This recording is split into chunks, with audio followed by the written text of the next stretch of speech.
Bapak Ibu sekalian, yang pertama saya ingin menyampaikan kalau kita ngelihat kita terpecah cuma pada era Joko Widodo, rasanya kurang pas.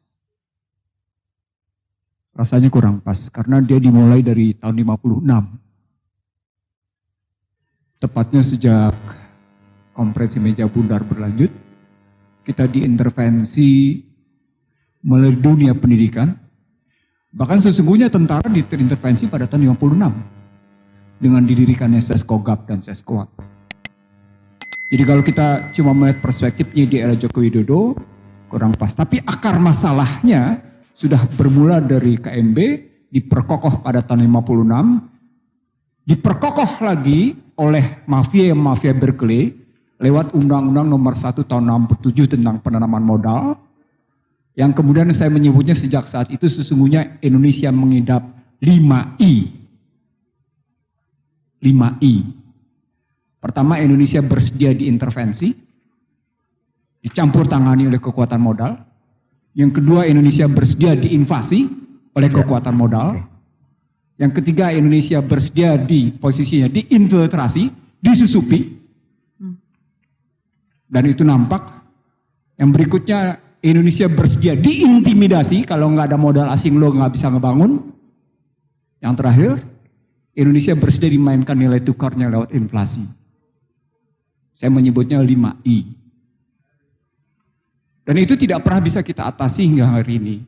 Salah satu wujudnya adalah sejak kita membebaskan nilai tukar, walaupun asal muasalnya adalah managed floating, mengambang terbatas, dan kemudian free floating, hingga hari ini kita tidak pernah bisa berdaulat tentang nilai tukar. Kita tidak pernah bisa berdaulat. Baik, saya mulai dari kacamata saya yang 5I. Bapak Ibu sekalian, salah satu hal penting yang hendak saya sampaikan, mimpi dari Rekat, saya katakan mimpi dari Rekat, adalah butir kedua. Rekat menyatakan menciptakan Indonesia yang damai, sejuk, tentram, dan damai. Aman ceritanya. Tadi sudah dibahas oleh Mardhani Alisera tentang sejuk. Saya ingin mengatakan secara legal struktural, legal prosedural, tidak mungkin Indonesia akan mencapai damai, sejuk, tentram, dan aman. Nggak mungkin. Mustahil. Seluruh peraturan perundang-undangan berbasis pada yang namanya kegaduhan. Seluruh perundang-undangan, sejaknya namanya reformasi. Saya bersedia membuka satu persatu. Bahkan dalam sebuah kajian disertasi di Universitas Indonesia, di Fakultas Hukum, ada sebutan sekitar kurang lebih 115 undang-undang dalam basis ekonomi yang sesungguhnya hanya mengandalkan pada persaingan bebas. Saya cuma 2 undang-undang yang saya sebut sebagai berbasis untuk kemudian Indonesia tidak pernah bisa berdaulat. Undang-Undang 2499 tentang lalu lintas nilai tukar dan sistem devisa. Lalu lintas devisa dan sistem nilai tukar. Yang kedua adalah Undang-Undang 2507 yang hendak saya singkatkan saja. Bapak Ibu sekalian, pada Maret 2015, ini basis kenapa kemudian kita pecah. Pada Maret 2015, saya bersama Din Samsudin, Sri Edi Suhasono, dan beberapa teman mengajukan gugatan ke Mahkamah Konstitusi untuk merontokkan 2 undang-undang ini. Undang-Undang 2499 dan 2507. 2499 adalah lintas devisa dan sistem nilai tukar. 2507 adalah penanaman modal yang membongkar Undang-Undang 167. Sebelum saya lanjutkan ke peristiwa Maret 2015, menurut Bank Dunia, dengan basis Undang-Undang 2507 tentang penanaman modal, maka situasi perekonomian Indonesia di kebebasan investasi dan utang luar negeri mencapai sangat memuaskan. Itu penilaian Bank Dunia. Jadi Bank Dunia demikian puas dengan prestasi Indonesia yang membebaskan modal luar biasa. Kalau orang membahas Omnibus Law, terlepas dari 2507 adalah salah. Saya ulang Bapak sekalian, kalau orang membahas Undang-Undang Omnibus Law terlepas dari 2507 adalah salah. Karena basisnya adalah Undang-Undang 2507 yang memang di era SBY sudah membebaskan segala sesuatunya. Maka cikal bakal yang dilakukan oleh Joko Widodo sekedar menyempurnakan karena akarnya dibangun oleh Susilo Bambang Yudhoyono lewat 2507 yang menterinya bernama Mari Elka Pangestu. Maaf saya sebut satu persatu karena ini yang harus dibongkar siapa sesungguhnya manusia yang harus bertanggung jawab untuk kemudian Indonesia porak-poranda. Anggota DPR nggak bisa bikin apa-apa. Kenapa? Karena tokoh-tokohnya masih bercokol di sana. Nggak bakal bisa bikin apa-apa. Disinilah kemudian saya membagi dua masalah. Ketika kita bicara bagaimana merekatkan masyarakat Indonesia. Saya ingat betul 97, 98, 99 ketika reformasi berjalan. Salah satu statement yang saya buat adalah ketika Indonesia disusupi habis-habisan oleh Madeleine Albright dan Bill Clinton, salah satunya adalah saya melihat betapa sejumlah anak Indonesia bersedia menjadi pengkhianat. Saya sebut Bapak sekalian, sejumlah anak Indonesia bersedia menjadi pengkhianat. Ridwan Saidi membuktikan siapa nama-nama itu. Bahkan Ridwan Saidi menyebutnya tentang angka-angkanya. Saya pegang bukunya kebetulan. Saya nggak pegang angkanya. Saya tidak pegang angkanya. Tapi saya tahu siapa-siapa manusianya. Nah kerangka ini menyebut, kenapa sampai saya sebut? Saya sebut, cuma tinggal dua kekuatan masyarakat Indonesia yang membangun persatuan. Cuma tinggal dua kekuatan. Siapa itu? Kekuatan agama dan kekuatan TNI. Maka TNI berteriak, damai itu indah. Itu tahun 99. Saya percaya Pak Budi, Mezar, sekalian saya yakin betul. Semua teriak TNI, damai itu indah. Saya bingung. Kemudian SBY menyebut, jangan ngebangun kegaduhan. Siapa yang berteriak kegaduhan di SBY? Tapi sekali lagi baik TNI maupun yang namanya SBY ketika cerita tentang kedamaian kegaduhan lupa bahwa fondasi untuk gaduh dan tidak damai sudah terbangun. Terbangun luar biasa dan akhirnya orang tidak pernah bisa lagi ngebongkar. Bapak sekalian, kalau tadi Jenderal Purnawirawan Remezar Triakudu menyatakan bayi sudah punya saham, itu sosiologisnya. Konstitusionalnya, legalitasnya adalah pemegang saham negeri ini tidak lain tidak bukan adalah partai politik. Tidak bisa tidak. Konstitusi mengatur. Konstitusi menetapkan bahwa pemegang saham negeri ini adalah partai politik. Dan ketika partai politik bisa dikooptasi oleh namanya kekuatan modal, kita bukan pemegang saham, kita adalah penumpang, penyewa negeri ini. Saya pernah sampaikan ini di dua TV swasta. Salah satunya Kompas, lainnya ada Trans TV. Selebihnya saya di-ban. Saya akui saya di-ban. Karena terbuka saya menyebut partai politik lah pemegang saham. Apa relasinya dengan undang-undangnya tadi? Karena mereka kemudian ketika saya ajak bicara tentang pemahaman 249-2507, bukan hanya partai politik. Din Samsudin mengaku, ini boleh, saya tidak tahu ini boleh disebarluaskan atau tidak. Saya bilang, kenapa gugatan gue hilang? Pak Mizar, saya cerita terbuka apa adanya nih. Kenapa gugatan gue hilang? Iya tuh, teman-teman diundang ke Merdeka Selatan. Yang gak diundang cuma elu katanya. Semuanya ada di situ. Siapa yang ada di situ? Semua menteri udah ada. Oh ngomongnya macam-macam, tapi ternyata ujung-ujungnya adalah bagaimana menghentikan judicial review Undang-Undang 2499 dan 2507. Satu. Oke, saya diam. Dan cerita lagi. Ternyata bukan hanya wakil presiden yang ngundang. Duta Besar Amerika dengan alasan mengundang makan malam, bercerita macam-macam, ujungnya adalah hentikan gugatan Undang-Undang 2499 2507. Dari sini Bapak sekalian saya berpendapat sesungguhnya gagas berpikir Indonesia sejak Undang-Undang Dasar 45 sebelum diintervensi sesungguhnya adalah perlawanan terhadap sistem kapitalis. Jadi kalau kita bicara baik-baik sesungguhnya kalau kita ambil nilai dan semangat kejuangan yang muncul dalam Undang-Undang 45 saya menyebutnya 5K dan karena itu ketika Rizik datang kemarin di 212 saya menyebutnya 5K itu dan itu adalah bukti posisinya. Nah, karena posisinya sedemikian rupa sebagai menantang Barat, maka suka tidak suka, Indonesia harus tetap dalam posisi didominasi. Tidak peduli apakah didominasi oleh yang namanya Cina atau Amerika, nggak peduli. Ini omongan saya di Cijantung. Di rumah Bapak Jenderal ini, Bang, posisinya begini, Bang. Bahkan saya ingin mengatakan bahwa Pak, saya pegang dokumennya, Pak. Per hari ini saya singkatkan Bapak sekalian. Per hari ini, para tokoh yang sekarang muncul bersama Joe Biden menyebut, kalau seorang menteri atau seorang pemimpin mengatasi masalah pandemi dengan cara seperti sebelum pandemi terjadi, he is a part of the problem. Sedih nggak Pak? Jadi Washington sendiri melihat andai kata seorang pemimpin katanya atau seorang menteri menyelesaikan masalah pandemi seperti bagaimana mereka menyelesaikan masalah sebelum pandemi, dia itu bagian dari masalah tuh. Dia bagian dari masalah. Harus pahami itu katanya.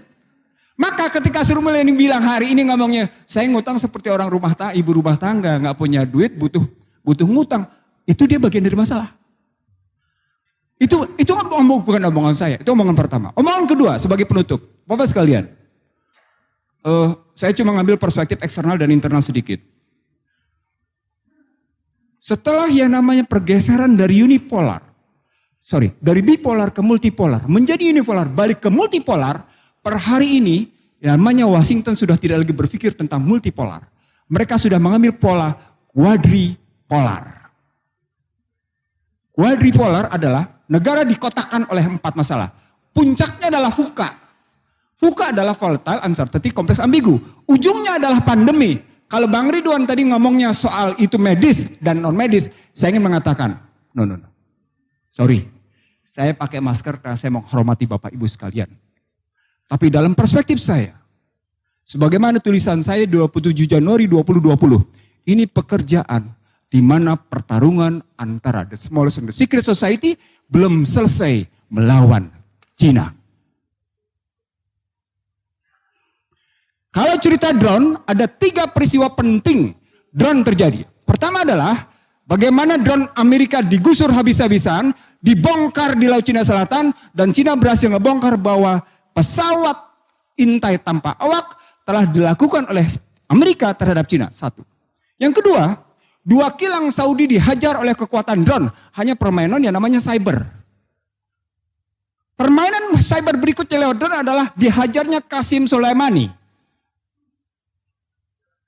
Juga dengan drone, juga dengan yang namanya cyber. Pertanyaan saya, kenapa Amerika tidak memutuskan tingkat ketegian dirgantara sebagai batasan cyber?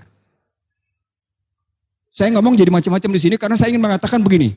Betapa ketinggalan zamannya bangsa ini untuk bicara tentang situasi yang sesungguhnya sedang terjadi di dunia internasional, regional, dan nasional. Betapa ketinggalannya. Ridwan di sini benar. Bahwa yang namanya pemerintah sekarang ketinggalan zaman. Kerjaan mereka adalah kerjaan lama. Ngapain? Ngadu domba. Pertanyaan berikutnya, kalau kita sadar mereka ngadu domba, kekuatan apa yang kita punya agar mereka tidak ngadu domba? Bapak sekalian, maaf, secara legal ada 2 pernyataan yang mengganggu bagi saya. Pertama, dituangkan dalam RPJMN 2014-2019 bahwa ada kelompok yang melakukan sikap intoleran. Pertanyaan, siapa yang intoleran? Kenapa dituang dalam RPJMN? Kenapa dituang dalam RPJMN bahwa ada kelompok intoleran? Yang kedua, yang ketiga. Sekarang, kita ambil RPJMN 2024. Ada kelompok yang dinyatakan selalu berpikir tentang kegaduhan. Kalau itu dilihat dalam cerita sejarah, dia lupa. TNI ketika mempertahankan negeri ini, kerjasamanya adalah dengan umat Islam. Sama seperti ketika tahun 99, Baratlah yang menyatakan cuma tinggal 2 kekuatan yang masih bisa mempertahankan Indonesia. TNI dan Islam. Setelah TNI, balik ini maaf ya karena ini omongan saya dengan beberapa tokoh jenderal sampai akhirnya di tempat bawa saya menggugat tentang Sabta Marga. Satu-satunya sipil saya gugat Sabta Marga di tempat Prabowo Subianto karena saya begitu risaunya saya melihat situasi. Kemarahan saya sebagai satu-satunya sipil di hadapan para jenderal itu yang mengatakan, Kemana para tentara itu yang kemudian malah sibuk dengan kekuatannya sendiri. Ini beberapa jenderal, bukan satu. 13 jenderal saya ingat betul. Saya bilang, Bapak sekalian. Negeri ini dipertahankan oleh dua kekuatan. Kekuatan Islam, para ulama, dengan kekuatan TNI. Bahkan sampai dengan 99. Lalu ketika masuk ke dalam situasi sekarang, di mana Islam diobok-obok. TNI dikacaukan dengan cerita menurunkan baliho. Kok mau TNI nurunin jabatannya? TNI telah diturunkan jabatannya sedemikian rupa dari peta mempertahankan keamanan sampai akhirnya ikut bicara tentang ketentraman. Kok turun perannya? Bukankah itu menurunkan kelembagaan? Bapak sekalian, saya naikin sedikit. Maaf, saya naikin sedikit. Kita punya Unhan. Kita punya Unhan. Di mana posisi Unhan melakukan kajian-kajian strategis bahwa yang sedang terjadi adalah pemecah belahan. Maaf, telinga saya nggak dengar sama sekali.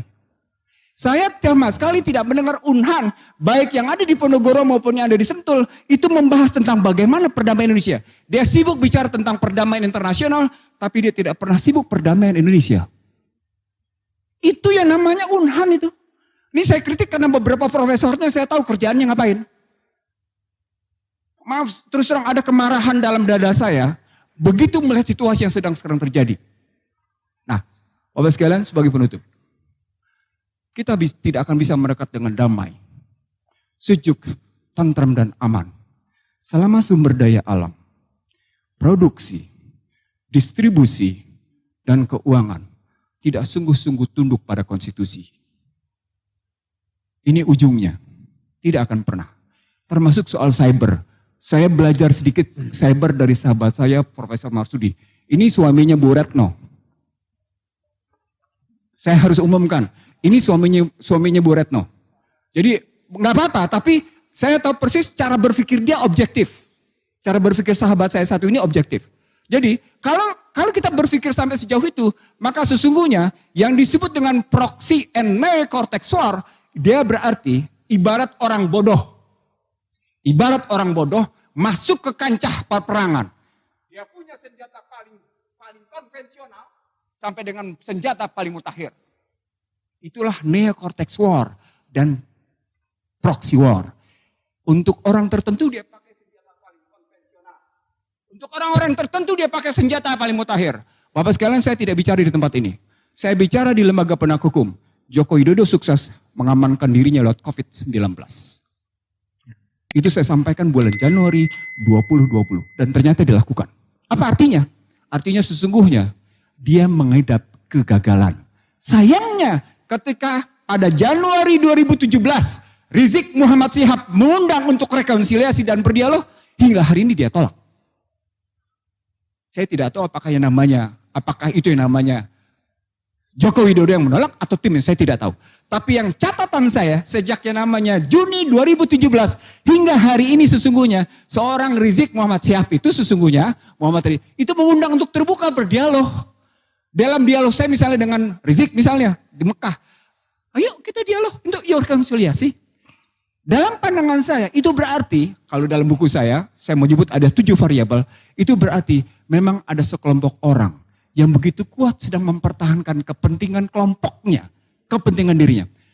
Saya jawab Bapak sekalian, apa itu? Ternyata secara akademik saya berhasil membuktikan. Undang-undang HIP tidak variabel tunggal.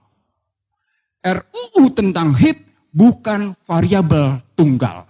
Dia punya riwayat panjang yang kemudian ini dalam roadmap-nya, saya coba bangun roadmap-nya terbukti.